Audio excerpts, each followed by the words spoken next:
Sebelum memulai pembahasan mengenai asal-usul suku Sunda, dengan tidak mengurangi rasa hormat pada kepercayaan, legenda, cerita turun-temurun, dan mitos, perkenankanlah kami memohon maaf apabila dalam pembahasan kali ini, terdapat hal yang berseberangan dengan keyakinan yang telah dipercayai selama turun-temurun, atas asal-usul leluhur suku Sunda.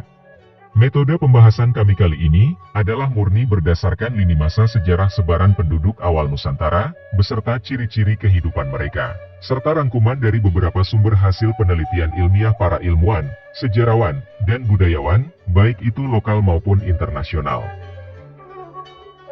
Berdasarkan lini masa sebaran awal penduduk Nusantara, Tatar Sunda yang berada di sebelah barat Pulau Jawa, pertama kali dihuni oleh orang-orang Sahul pada saat kawasan ini masih berbentuk paparan Sunda.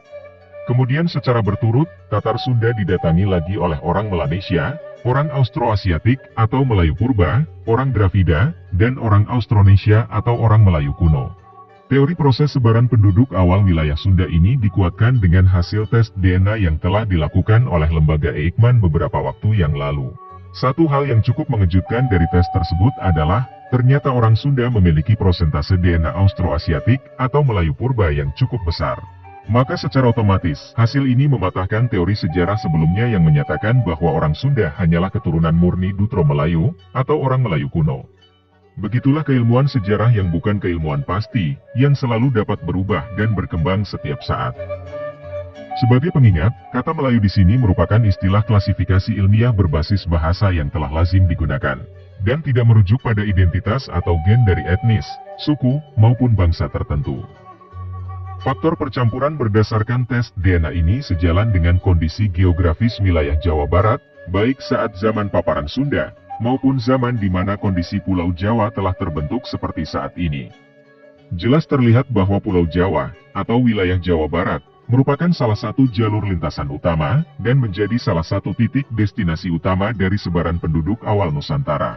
Hal ini mengakibatkan Jawa Barat menjadi tempat titik lebur pertemuan dari berbagai macam ras atau bangsa, yang datang silih berganti secara berkelanjutan. Karena itu tidaklah mengherankan jika para sejarawan mengatakan bahwa kebudayaan atau peradaban di Pulau Jawa berawal dari wilayah barat atau dari kawasan Sunda, lalu secara perlahan bergeser ke arah timur. Teori ini dapat dibuktikan salah satunya dengan keberadaan situs peradaban prasejarah Gunung Padang, yang ditenggarai berusia lebih tua dari piramid Giza di Mesir, serta temuan artefak dari jejak pemukiman masyarakat Buni di daerah Bekasi, yang diperkirakan berusia lebih dari 2500 tahun. Bahkan dalam perjalanan sejarah Pulau Jawa, di wilayah Jawa Baratlah pertama kali berdirinya sistem pemerintahan yang bukan berbasis suku atau puak, dengan keberadaan negeri Salakanagara, yang turut membidani lahirnya dua kerajaan kuno Nusantara, yaitu Kerajaan Martapura di Kalimantan, dan Tarumanegara di Jawa Barat. Secara ilmiah, sampai dengan saat ini belum dapat dipastikan dari mana nama Sunda berasal. Begitu banyak teori yang telah mengemuka, seperti nama kepercayaan, nama gunung purba, nama negeri kuno, nama peradaban atau budaya, dan lain sebagainya. Di mana masing-masing teori ini memiliki latar belakangnya sendiri-sendiri. Namun secara ilmiah, sangatlah sulit untuk dapat memastikan teori mana yang paling benar. Di sisi lain secara fakta, istilah atau kategorisasi kesukuan pertama kali digunakan oleh kolonial Belanda, sebagai bagian dari strategi pecah belah mereka. Belanda memecah Pulau Jawa menjadi dua bagian utama, yaitu, di sebelah barat Pulau Jawa disebut suku Sunda, dan di bagian barat disebut sebagai suku Jawa. Hal ini sejalan dengan catatan seorang pelaut Portugis bernama Tomé Pires yang mendatangi Pulau Jawa pada sekitar tahun 1513. Menurut Tomé Pires, penduduk yang mendiami kawasan sebelah barat Sungai Cimanuk, hingga kawasan Banten disebut sebagai orang Sunda, dan yang tinggal di sebelah timur Sungai Cimanuk, disebut sebagai orang Jawa. Tapi dalam kenyataannya saat ini, keberadaan orang Sunda serta keturunan orang Sunda telah menyebar ke berbagai daerah, dan bercampur baur dengan suku-suku, serta etnis lainnya.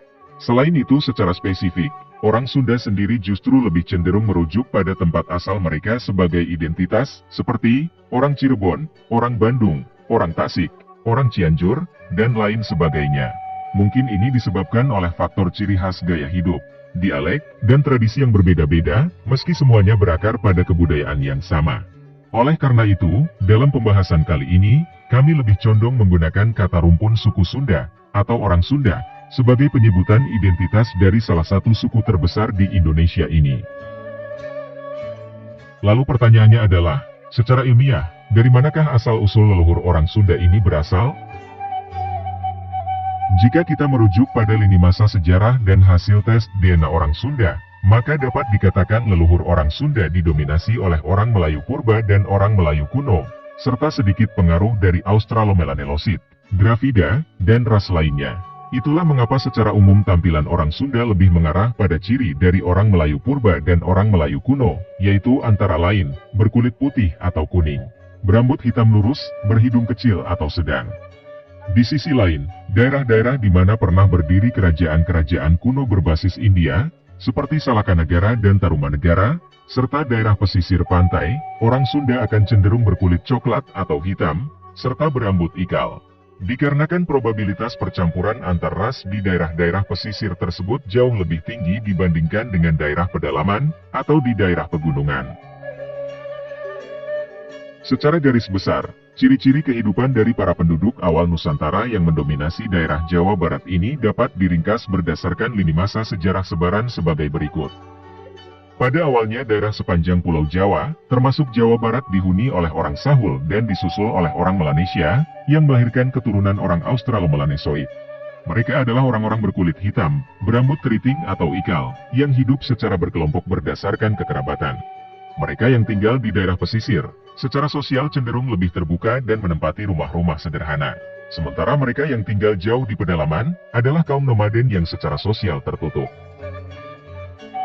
Penduduk awal selanjutnya adalah orang Melayu purba yang datang minimal 3000 tahun sebelum Masehi. Secara mayoritas, mereka adalah kaum nomaden yang menempati gua-gua alam, atau tinggal di tempat hunian sementara karena sifatnya yang mengikuti jalur sumber makanan. Mereka tinggal dalam kelompok kecil berisikan anggota inti keluarga, dan menerapkan sistem kekerabatan parental yang tidak membedakan hak dan kewajiban anggotanya berdasarkan gender, baik itu dalam aktivitas keseharian maupun dalam urusan sosial lainnya. Namun otoritas tertinggi berada di tangan kepala keluarga, dalam hal ini sang ayah, atau laki-laki yang dituakan dalam kelompok mereka. Sistem ini juga mengenal dan menjalin kekerabatan, baik itu dengan keluarga dari pihak ayah maupun dari pihak ibu, tanpa perbedaan. Maka dari itu, kawasan hunian antar kerabat biasanya terletak tidaklah berjauhan antara satu dengan yang lainnya. Sebaran berikutnya adalah kaum Dravida yang datang sekitar 1500 tahun sebelum Masehi. Seperti yang terjadi di beberapa tempat lain di Nusantara, orang Dravida inilah yang membawa kepercayaan masyarakat lembah Indus mengenai dewa dan dewi pra-Hindu. Secara sosial, orang Dravida sangat terbuka dan dapat menerima orang lain untuk tinggal bersama dalam sebuah kawasan hunian secara bersama-sama. Hal ini sejalan dengan gaya kehidupan mereka yang sebelumnya telah berkembang di Harappa dan Mohenjo-daro, sebelum diserang oleh bangsa Arya. Keberadaan orang Dravida sebagai salah satu penduduk awal Nusantara ini pula lah yang kelak akan memuluskan kedatangan serta asimilasi bangsa India, yang berakhir dengan berdirinya kerajaan-kerajaan awal berbasis India di beberapa kawasan Nusantara, termasuk di Jawa Barat. Selanjutnya adalah orang Melayu kuno yang diperkirakan datang minimal 500 tahun sebelum Masehi. Orang Melayu kuno tinggal secara berkelompok beranggotakan satu kekerabatan, baik itu dari pihak ayah maupun ibu, dalam sebuah hunian tetap serta terletak tidak jauh dari sumber air, atau di pinggiran sungai, atau di atas rawa. Itulah mengapa rumah mereka biasanya berbentuk panggung dan berukuran besar. Secara sosial, mayoritas Melayu kuno adalah orang terbuka yang mampu beradaptasi secara cepat, serta mampu bersosialisasi dengan orang-orang di luar kekerabatan mereka. Oleh karena itu, bahasa dan kebudayaan Melayu kuno dapat dengan cepat menyebar serta diadopsi oleh para penduduk awal Nusantara lainnya, baik itu melalui interaksi langsung, maupun melalui perkawinan silang di antara mereka. Di Tatar Sunda, kombinasi ras, bahasa, kebudayaan, serta ilmu pengetahuan di antara para penduduk awal Nusantara inilah yang pada akhirnya melahirkan keturunan-keturunan dengan ciri-ciri fisik baru, yang secara otomatis memiliki gaya hidup dan kebudayaan baru, hasil dari adopsi silang kebudayaan yang telah disesuaikan dengan kondisi lingkungan sekitar mereka. Hal ini dapat dilihat antara lain, bentuk rumah panggung khas Melayu kuno yang dibuat berukuran lebih kecil dan pendek, hanya diisi oleh keluarga inti. Rumah ini terletak pada areal pemukiman yang tidak murni berdasarkan kekerabatan, bahkan cenderung berdasarkan kesamaan profesi. Sistem kekerabatan parental yang mengikat kekerabatan dari pihak ayah dan ibu, khas Melayu purba dipertahankan. Meski mayoritas orang Sunda secara sosial ramah dan terbuka dengan orang lain, namun sampai saat ini masih ditemukan pula kelompok-kelompok yang secara sosial tertutup, sesuai dengan ciri kehidupan Australomelanelosid. Demikian pula halnya dengan kepercayaan atas dewa-dewi, yang merupakan ciri khas dari kaum Dravida, masih dapat ditemukan di beberapa tempat di Jawa Barat.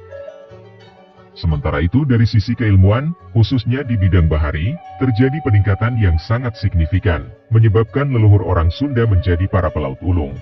Mengutip kembali catatan Summa Oriental oleh Tome Pires pada tahun 1513, saat itu orang Sunda telah terkenal sebagai para pelaut yang gagah berani, dan memiliki berbagai macam tipe kapal seperti tipe Lankara dan tipe Jung. Mereka telah mampu menjelajahi seluruh wilayah Nusantara, bahkan telah mencapai kawasan Maladewa, India dan Timur Tengah. Para pelaut ini pergi membawa komoditas seperti hasil bumi, emas, serta kain, untuk diperdagangkan di mancanegara. Dan sekembalinya ke wilayah Jawa Barat, mereka membawa komoditas lain untuk diserahkan ke pihak kerajaan, atau untuk diperdagangkan, antara lain, kaum budak, kuda, keramik, serta barang-barang komoditas lain, yang pada saat itu tidak didapati atau sangat jarang keberadaannya di Nusantara, atau di Tatar Sunda. Oleh Tome Pires, orang Sunda juga digambarkan sebagai kaum yang bersahaja, berjiwa satria, jujur, dan pekerja keras. Hal ini kemungkinan dipengaruhi oleh faktor karakter Kasundaan yang dianut oleh mayoritas orang Sunda, yaitu, cagir atau sehat, bagir atau baik, benar atau benar, singer atau mawas diri, wanter atau berani, dan pinter atau cerdas. Karakter Kasundaan ini dipercayai sebagai jalan menuju keutamaan hidup, dan telah menjadi bagian dari budaya orang Sunda, yang mendarah daging sejak zaman dahulu hingga saat ini. Sementara dari sisi bahasa, setidaknya dari abad ke-14, orang Sunda telah mempunyai aksara sendiri yang dikenal dengan nama Ngalagena. Aksara ini digunakan pada prasasti Kawali atau prasasti Astana Gede, untuk mengenang Prabu Niskalawastu Kencana yang memerintah di Kawali Ciamis, antara tahun 1371 hingga tahun 1475. Sayangnya saat ini penggunaan aksara Ngalagena seakan terlupakan, akibat dari kurangnya perhatian untuk mempelajari dan tetap melestarikan penggunaannya. Keberadaan orang Sunda, baik itu secara genetika maupun kebudayaan, kemudian dipengaruhi pula oleh berbagai macam etnis yang mulai memasuki wilayah Nusantara pada masa sejarah, seperti etnis Arab, etnis Cina, bangsa Eropa, dan lain sebagainya. Serta tidak lepas pula pengaruh kebudayaan berdasarkan agama Hindu, Buddha, serta Islam, di mana ketiga agama tersebut turut mempengaruhi dan mengembangkan peradaban serta kebudayaan Sunda seperti yang kita temukan saat ini. Namun demikian, tidak sedikit pula yang masih menganut dan mempraktekkan agama Sunda Wiwitan, yang merupakan agama kepercayaan asli masyarakat Sunda, yang tetap lestari hingga saat ini. Berbagai macam jejak-jejak sejarah panjang serta kebudayaan orang Sunda dari mulai zaman purba, zaman megalitik, masa kerajaan, masa kesultanan, masa perjuangan kolonial, hingga masa pasca kemerdekaan, masih dapat dilihat hingga saat ini yang tersebar di hampir seluruh wilayah Jawa Barat. Bahkan besar kemungkinan, masih banyak lagi peninggalan-peninggalan leluhur orang Sunda yang masih menunggu untuk ditemukan, dipelajari, dan dilestarikan, agar generasi penerus semakin mengetahui kehebatan serta kebudayaan tinggi yang dimiliki oleh salah satu nenek moyang bangsa Indonesia ini.